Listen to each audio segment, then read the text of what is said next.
How does a samurai defend himself if his friend or colleague gets up and tries to cut him with a sword? Let's have a look. This is a Muhyoshiryu technique directly from the original scrolls held by the original family.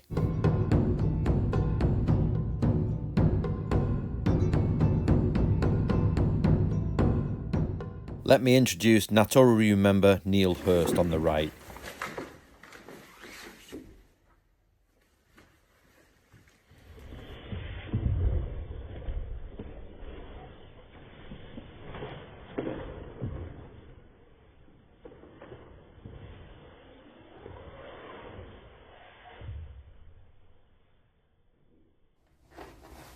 And Jeremiah Agnew, who's also a Natoryu member.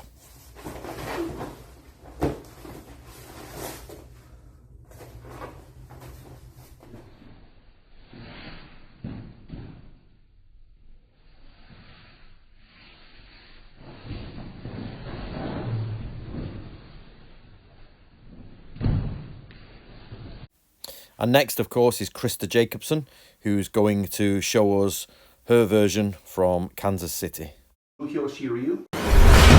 This is a technique from the scrolls on how to defend yourself against a surprise attack when seated in front of your opponent. Now, when the opponent goes to grab the katana, he grabs, you're going to set up, and you're going to block in here. Once you've blocked them from drawing the sword, you lean back and you throw a kick to the face, to the upper chest, to create distance between you and your opponent. Come back, kick them back, and then from there, you would then finish as needed.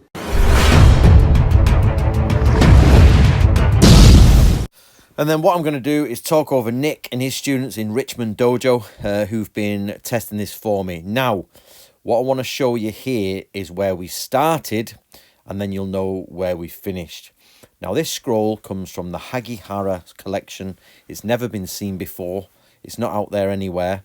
And it's put together. Now, the scroll literally says, when you are seated and basically an enemy or something, not an enemy, you're obviously seated with this person, but somebody goes up on one knee to draw their sword. So you're sitting down. It doesn't say Seiza. It doesn't say if it's Agora. It just says you're sitting. And or you're in a lower position, seated position. It's difficult because I'm using the word seated, which implies not kneeling. But basically it means in a lower position on the ground in an informal place. And then basically somebody goes to grab their sword and stand up. There are certain things you do. So I give this first to Nick there, who's in the black at Richmond Dojo with Bob Aldis, who's great. Bob Aldis' dojo.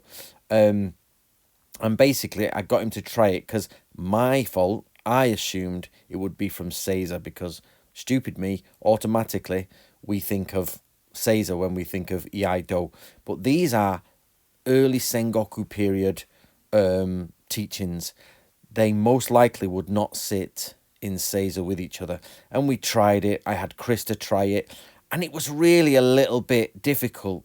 Of course, it can always be that we're just not good enough to do it, but it was a little bit against natural body movement. And we were trying to find these different ways.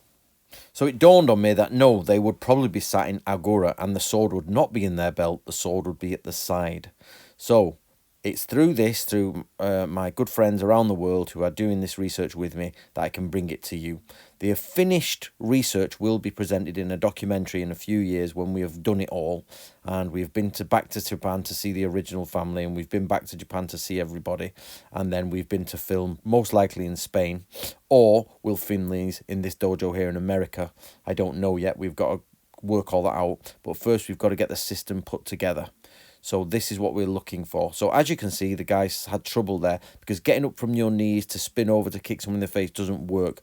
But when you take away our preconceptions about samurai and that we say, they sit in Seiza when they do, no, this is just an informal sitting between two friends or two people. It's got heated, or they're having they're having a discussion. It's got heated. One of them goes for his sword. You've got to be able to go inside the arms, block, and then attack with your feet.